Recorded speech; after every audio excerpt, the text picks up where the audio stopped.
Le toca la palabra al compañero Francisco Salvador Pérez.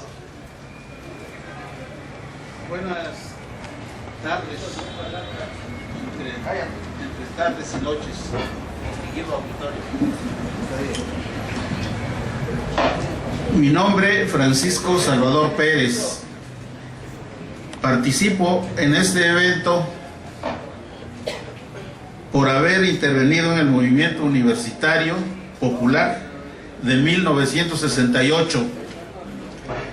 En el año de 1968, como universitarios y como estudiantes de Derecho, es decir, condicionados por una vía que nos dirigía profesionalmente al terreno del cultivo de la justicia, desde y en la entonces Universidad Autónoma Benito Juárez de Oaxaca y en el propio estado, estábamos muy al tanto de cómo marchaban las cosas a nivel local de la ciudad de Oaxaca, a nivel del mismo estado, a nivel nacional y a nivel internacional.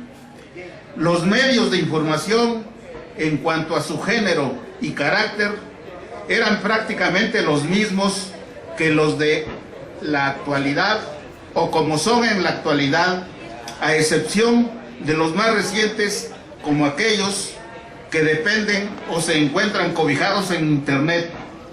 Es decir, que a los grandes medios de información de esa época, el pueblo no tenía ningún acceso que reflejara sus intereses exactamente como en general, salvo por el internet, sigue ocurriendo en la actualidad. Aquellos medios expresaban el interés contrario al del pueblo. Como quiera, nos encontrábamos preparados y así descifrábamos sus contenidos en sus mensajes confusos, abiertamente parciales, muy explicables en medios de comunicación parcializados, francamente difusores de versiones confusas, inexplicables, ilógicas, absurdas o torcidas. A nivel nacional, algunos medios practicaron la auténtica verdad en la información, como el semanario Siempre, el diario Excelsior, dirigido en su momento por Julio Scherer García, y otros medios con tendencias decentes o populares, como la revista Política, la revista ¿Por qué? En las bibliotecas universitarias y en la del Estado podíamos consultar los cuadernos americanos de una gran calidad por su volumen, sus contenidos, por su encuadernación en política, de economía, de historia, de ciencias sociales y de arte. En estos cuadernos escribían hombres de pensamiento prestigiosos y comprometidos con la justicia, hombres que se encontraban comprometidos con los intereses políticos de los pueblos de la región latinoamericana, con enfoques marxistas de los propios problemas. En esos cuadernos tenían una gran influencia maestros como don Jesús Silva Gerso, el padre. También teníamos acceso a una buena cantidad de libros con ediciones de la época, con contenidos de las diversas materias científicas, muchas materias que en este escrito mencionamos. Es justo mencionar la gran colección, como de 15 volúmenes, sobre el periodo de la Reforma, del distinguidísimo maestro ingeniero Jorge L. Tamayo, obra que quisiéramos el gobierno del Estado se aboque a su reposición editorial, que mucha falta nos hace. Contábamos en aquella época con distinguidos maestros como don Benito Juárez, tomado de la historia, y que había sido rector precisamente del Instituto de Ciencias y Artes del Estado, hoy Universidad Autónoma Benito Juárez de Oaxaca, Enrique Pacheco Álvarez, Adrián Méndez, José María Yáñez Pérez, Jorge Pérez Guerrero, Luis Macías Cardone, que fue campeón internacional de oratoria, Evelio Bautista Torres, con quien el autor de estas líneas compartía gratos momentos escuchando la música de los clásicos en la radio Universidad. Él trabajaba en dicha radio. Tadeo Cruz López, brillante fundador, impulsor y promotor que fue en Oaxaca de la Tribuna de la Juventud, Jorge García Ortiz, distinguido maestro de química en la preparatoria, con quien, gracias a su oportuno aliento, pasé con éxito dicha difícil materia. Los jóvenes estudiantes Gabriel Cruz Sánchez y sus hermanos de nombres Casto y Tiburcio, el primero de los cuales víctima de desaparición forzada por parte del Estado desde hace muchos años y hasta la fecha. Todos esos personajes en el terreno en que actuaban contribuyeron al engrandecimiento de sus familias y de México. Fueron participantes directos y distinguidos del movimiento del 68, aquí en Oaxaca, los compañeros universitarios Moisés González Pacheco, José Antonio Castillo Viloria, Guadalupe Millán Soriano, Cipriano Rojas, Jorge Machorro y muchos otros estimadísimos compañeros y amigos, tanto del medio universitario como de otras áreas. En los años previos a 1968 fui integrante, operador, directivo, militante de primer orden en la organización política y cultural Tribuna de la Juventud y de la Federación Estudiantil del Estado de Oaxaca, esta última integrada por todos los estudiantes de la Universidad Autónoma Benito Juárez. En aquella época sus directivos eran electos directamente y mediante asambleas por los estudiantes y no por las autoridades universitarias. La Tribuna de la Juventud tuvo importancia especial porque durante varios años se dedicó a difundir en Oaxaca las ideas políticas, económicas, sociales e históricas de vanguardia, mediante las cuales muchos jóvenes y personas de la mayor edad entraron en comunicación de primera mano con distinguidos personajes de la alta cultura universal.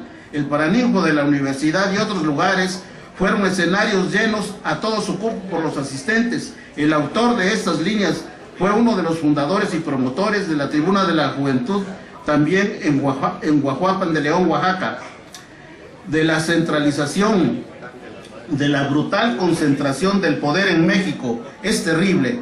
Lo acapara la federación, sea privado o público, y el que corresponde o debiera corresponder a los estados del país y los municipios, gobernantes, si cabe llamarlos así, como Gustavo Díaz Ordaz y todos los demás presidentes de México que han sucedido a aquel, hasta el que cuyo periodo termina el día último de noviembre próximo de este año, son el producto de ese modelo de Estado antidemocrático y absoluto. El origen de esto son las estructuras, el siniestro diseño de Estado centralista y de país que padecemos todos los mexicanos.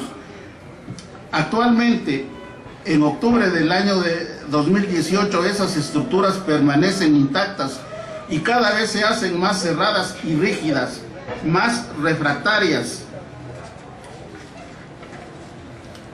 a la democracia, más inmunes a la justicia y a un orden racional y sobre todo democrático.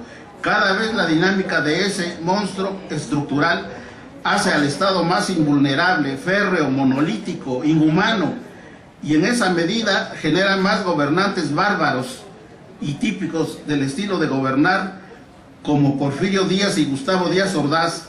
Las cosas en México, mientras no sean cambiadas de manera radical, esas estructuras políticas que se encuentran implantadas en el mundo real y en el mundo formal, en las bayonetas, en los dispositivos bélicos del ejército, en la Constitución Federal, en las instituciones, sean públicas o privadas, en el sistema jurídico y en las estructuras jurídicas y políticas, las cosas seguirán ocurriendo en esencia de igual manera como ocurren no solo desde 1968 con el criminal gobierno de Gustavo Díaz Ordaz, sino desde mucho antes. Echémosle una ojeada al largo periodo presidencial de Porfirio Díaz y veremos que ahí se encuentran las raíces de ese estado antidemocrático y absoluto que padecemos. Esos graves problemas siempre seguirán ocurriendo y no podrán ser solucionados mediante programas en donde únicamente destaca la pura y ciega buena voluntad, a despecho de mantener intactas e intocables las estructuras políticas caducas, tal y como ocurre con las nocivas y mal llamadas reformas estructurales. Quiero salirme tantito del texto que traigo aquí preparado y hacer el comentario acerca de esas estructuras. Tenemos, por ejemplo, el sexenio, el larguísimo, el eterno sexenio, porque a eso equivale políticamente tener un gobernante inepto, un gobernante inculto, un gobernante grosero en las riendas de un país tan grande y tan importante como México. ¿Por qué permitimos nosotros que ese individuo, ese presidente, llamado presidente de la República, dure 6 años? Son 6 años de garantía que tiene para estarnos, pues, volviéndonos hacia atrás, ¿verdad? Por eso que esas estructuras tienen que ser cambiadas. Tenemos que luchar, seguir luchando porque cambien las estructuras. No basta con que cambien los hombres, no basta para que en los puestos del gobierno se pase un partido, las gentes de un partido con las de otro partido. Eso no basta, lo que se tiene que cambiar son las estructuras. En 1968, como siempre, los problemas de Oaxaca eran muy graves, problemas de pobreza, de caciquismo atroz y de muchas carencias. La política en el terreno de la Universidad Benito Juárez se ha manifestado influenciada notablemente por el carácter de la autonomía de la institución. Para el movimiento estudiantil popular de 1968, asimismo, contaron muchos factores externos como la guerra de Vietnam, la revolución cubana, ambas en la plenitud de su desarrollo, la revolución soviética, particularmente la muerte en Bolivia del comandante Ernesto Che Guevara nos afectó mucho. La difusión oportuna que de todos esos acontecimientos y de los graves problemas de Latinoamérica, de que podíamos enterarnos a través de Radio Habana, Cuba y otras emisoras en onda corta. Es así como con esas condiciones, ese era el ambiente de Oaxaca en todo México, que es lo que hizo surgir el gran movimiento popular y del estudiantado